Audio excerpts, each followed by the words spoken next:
Et salut à toutes et à tous, aujourd'hui je vais vous parler d'un jeu qui a bercé mon enfance. Attention, roulement de tambour.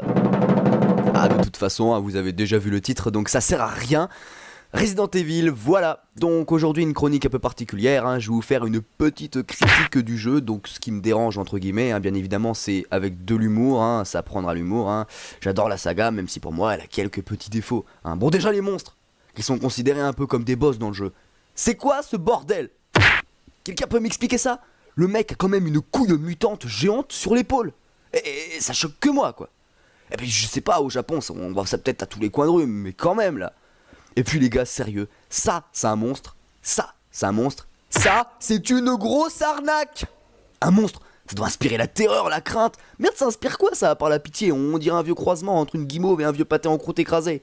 Et puis comment tu fais pour voir un ennemi avec une gueule pareille, sérieux? Je veux même pas savoir ce qui s'est passé dans la tête du mec qui a voulu faire ce machin, quoi. Oh, ça y est, je le vois. Oh, il ressemble à une vieille guimauve.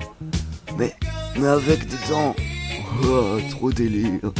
Bon, et puis je parle des monstres, mais les personnages quand même. Lady Hunk, donc un personnage de Resident Evil Révélation. Et là, vous vous dites, wow, Pépito, là, qu'est-ce que tu fais là? Tu vas pas nous faire chier, elle est canon, elle est sexy, et où le problème? Et bah justement, il est là le problème.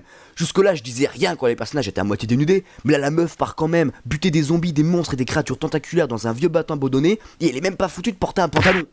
Mais c'est quoi là les mecs là? Le mec il s'est maté un porno pendant la création du perso quoi. Et puis c'est quoi ça les mecs? Vous avez ruiné une saga avec ce jeu. Pour moi c'était le jeu qui n'aurait jamais dû sortir. La mise en scène, la technique, le scénario, mon dieu le scénario. Pour moi ils auraient mis Call of Duty à la place, mais ça aurait été pareil quoi.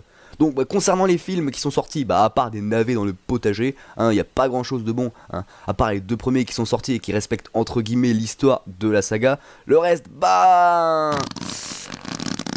Et encore le terme bon est à prendre à la légère, parce qu'à part des ralentis, des figures acrobatiques, des effets spéciaux pas top et des jeux d'acteurs tellement mauvais que même un Nazgûl défoncé à l'opium sur une musique techno ferait mieux, Mais pour en parler en détail, il me faudrait au moins une chronique de minimum 1 heure, et j'ai pas trop envie de me faire mal volontairement pendant 1 heure quoi. J'ai pas trop envie quoi. Et puis faut arrêter de partir à moitié à poil à chaque fois qu'il y a une apocalypse de morts vivants là. C'est quoi ce bordel là? C'est pas possible. Heureusement qu'ils les ont rhabillés un minimum dans les derniers volets quoi. Et puis imaginez qu'on fasse pareil avec les personnages masculins quoi. Vous imaginez voir Barry Burton en caleçon? Vous aimeriez? Bah moi oui. Oh Barry. Oui Barry. Et voilà, une petite vidéo bonus, ne soyez pas trop déçus, je voulais changer un peu au lieu de vous présenter bêtement les jeux, leur création, tout ça. J'ai préféré vous exposer quelques points qui me dérangeaient, Donc voilà, pas de top 3 cette fois-ci, comme vous l'aurez vu, c'est une petite vidéo bonus.